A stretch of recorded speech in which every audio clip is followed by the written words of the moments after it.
Hi guys, so I've been thinking it could be a lot of fun to learn about some of my favorite painters by sort of trying to not make a copy of their work, but attempting to paint like them. And what can we learn from trying to paint like them?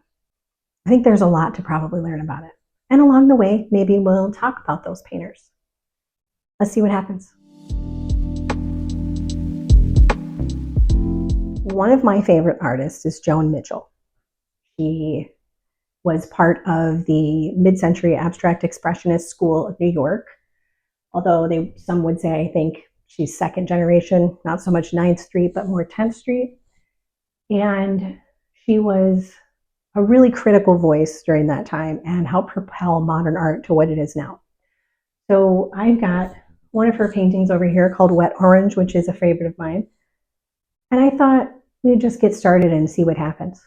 And whatever I can remember about Joan, I'll try to tell you while I'm painting. So there was a very sort of loose thing going on underneath here. So you can probably see these pink stains, some blue stains. Those are those Sharpie brush markers that I've talked about a few times. They just pop right through. And there's just not a lot that can be done about that unless we just layer and layer and layer the paint on. I don't have the same size canvas as Joan worked on. She had huge, this is a ginormous triptych, so 3 different panels, but at least it's landscape oriented. It's just not nearly as long as it should be to how it is high. But let's see. I want kind of a big brush because Joan had this very sort of gestural, muscular way of her strokes, although that could backfire on me because this is a much smaller canvas. Let's just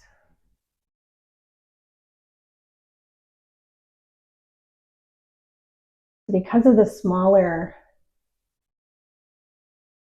substrate I've got here, the smaller sort of profile of the canvas, or I don't know what the word, smaller dimensions, these bigger marks are going to take up a lot of space. That darker here. I bet you she put a little black in there or use some umber. That's fine. We're just going to keep moving. Joan had what's called synesthesia. Means to her, colors had like different feelings to them. And I mean, I can totally get that. I don't see why that's hard to understand, but I saw a documentary with her once where she said that she felt that every letter in the alphabet had its own color. So I don't know, red for A or whatever she did with it. And I think that's really interesting, is she more or less literally created a language for herself in her paintings.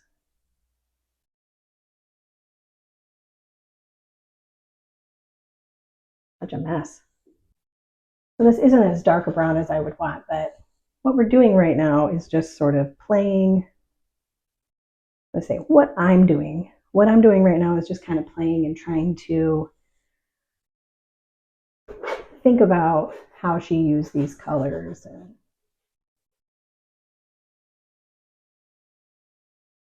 And I'm probably going to use different colors that speak to me. I'm not trying to recreate anything by any stretch of the imagination.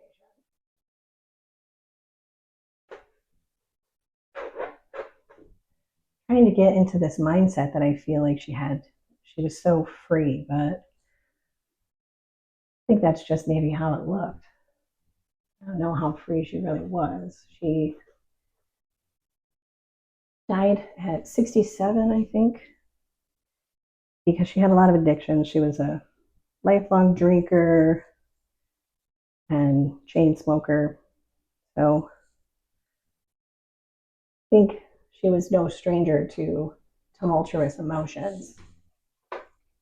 I've read quotes from her. One of them's on my website. It's like, I think it's put feelings in there. Don't just paint some shit like you don't care. I love that. A good reminder.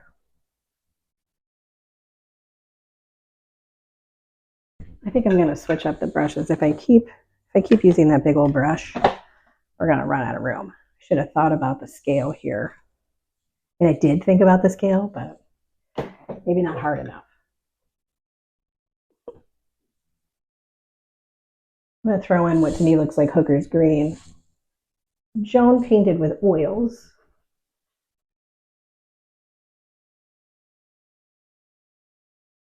And I'm painting with acrylics, but they both have a Hooker's green. I do that sometimes. I make noises. So in the videos that I make where there's like music and playing the lo-fi music, I am typically listening to music that I like, gets me really going. Joan loved music as well.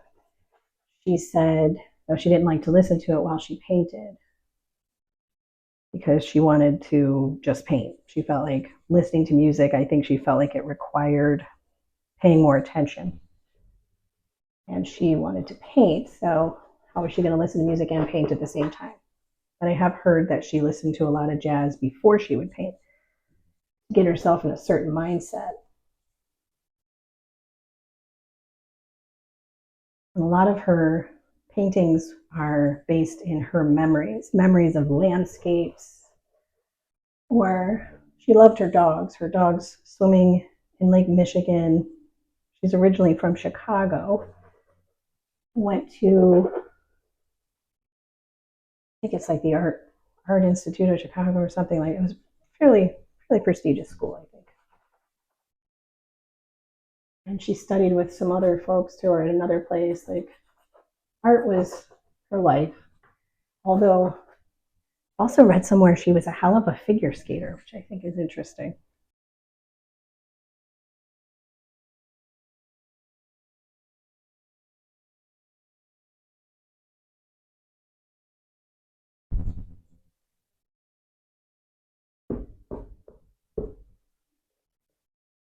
I feel like it's a lot of fun to do these things. And I've freed myself up to, there's no expectations. It's a fantastic sort of exercise.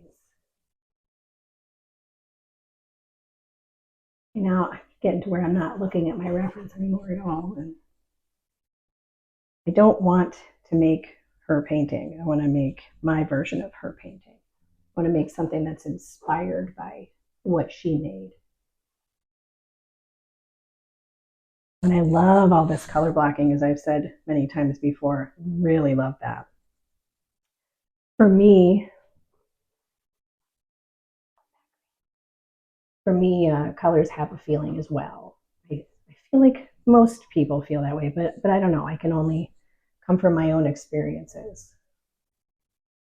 You guys tell me down in the comments, do you feel certain ways with different colors? You know, like what my house is decorated in, that can be extremely important to me, because if the color is off, it won't make me feel right. I won't like how it makes me feel. And that's definitely something I've always lived with, something I remember from very young. That I wouldn't like a particular room somewhere because of the color of the walls. You know, and the art on the walls can make me feel a certain way too. And environment for me can be very important. Lighting is very important as well. The lighting in a room doesn't feel right. Scrubbing stuff on here. So can you imagine the scale of these, right? They take up entire rooms at the galleries that they're in. I can also tell she's got quite a bit of staining going on here too. So she goes from laying on the paint really thick to also just letting it stain the canvas. That's really interesting. She's got these lines in between. She's got white space in between these chunks of color too that I am not succeeding in making happen. Got a few drips here and there. My spray bottle has seen better days. Let's try the Mr. Oh no, you guys are like legitimately broke. I don't think I can fix that.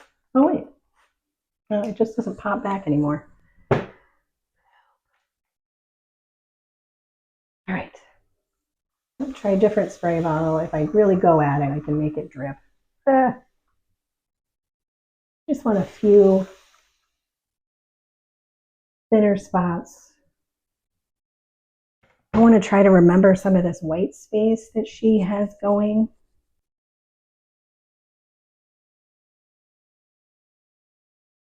Almost gray, isn't it? It's mixing with that orange.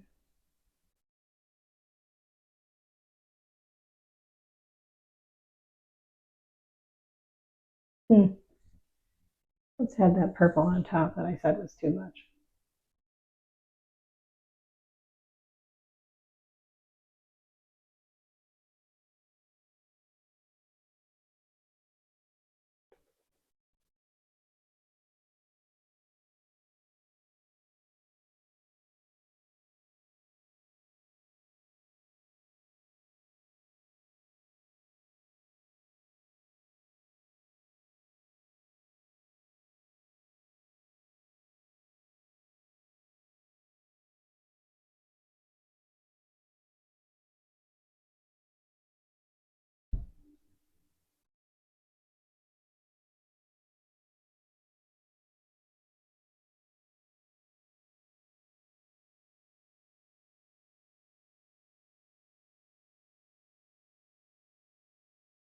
Joan Mitchell was married to Barney Rose for a while,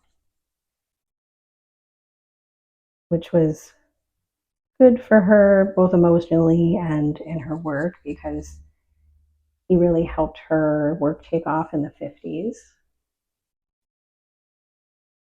It was hard for women back then.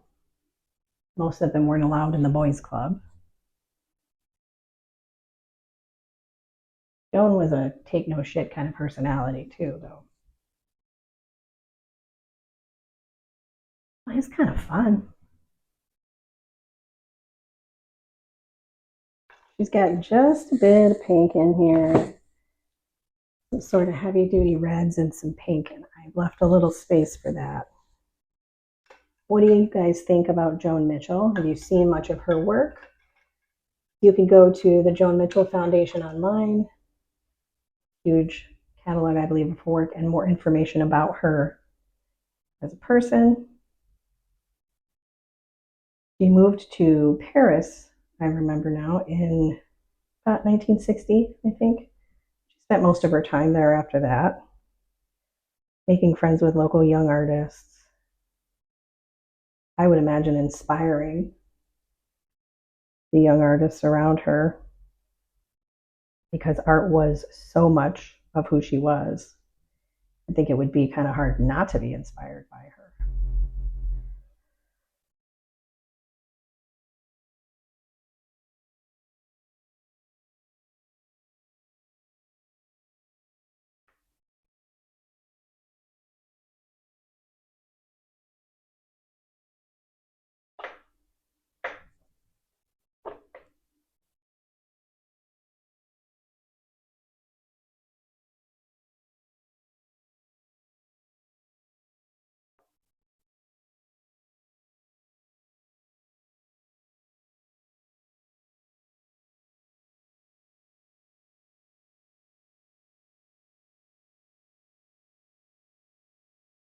Seems to me part of Joan's thing, in a way, was the white space was almost as important, maybe not even almost as important, but like legitimately just as important as the space that's taken up with color. It seems extremely deliberate to me. After having done this, like you can't just go nuts. You've got to be very deliberate about where you're putting everything. Wish that brown was darker. And there's so many variations of color going on in this. So many.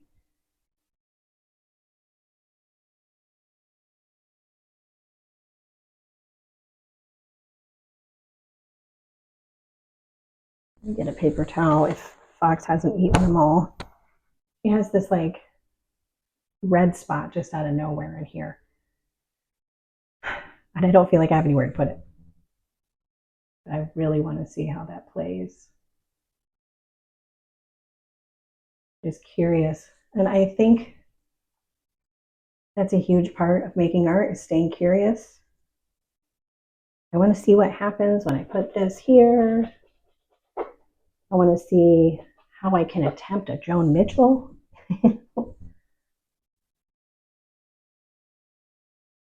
Oh no, that'll be too much. How do you guys feel about doing a similar exercise? You don't have to do it big like this. You could just do something relatively small at your kitchen counter. I don't know if I've mentioned it before. I don't think so, but I used to paint on a wall of a single wide trailer before we were able to buy our house. We lived in a trailer for 6 years, and this same easel was on the wall in my bedroom for all that time. There's always ways to make art if you are really driven to do it. You could do something small, like I save cardboard boxes, break them down,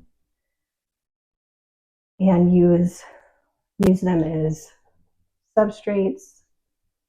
Just put some white paint on it. Don't need fancy gesso. Just put a little white paint on it. And see about blocking out your own little Joan Mitchell. Not to be confused with Joni Mitchell, in case anybody was wondering. Joni Mitchell was a singer. Joan Mitchell was a badass painter. Might just make a couple of loose marks at the top, but I want something dark.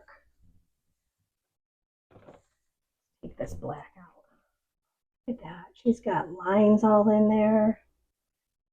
Okay, I'm going to just add in some darker line and then we'll call it a day. Find out. I'm definitely going to link to info about Joan, the Joan Mitchell Foundation. Just Google that.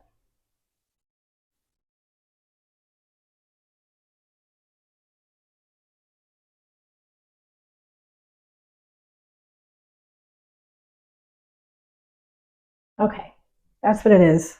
I've learned some stuff about Joan Mitchell. It was very interesting to try to paint like Joan Mitchell. So you need a big scale to be able to accomplish what she accomplished. She also worked in oils, so they have a different character, but we could easily make these acrylics be more like oils if we wanted to, with mediums and whatnot. White space seems to be as important as the actual color blocks themselves. She did have a very interesting eye for color. I'm actually going to wet this all down.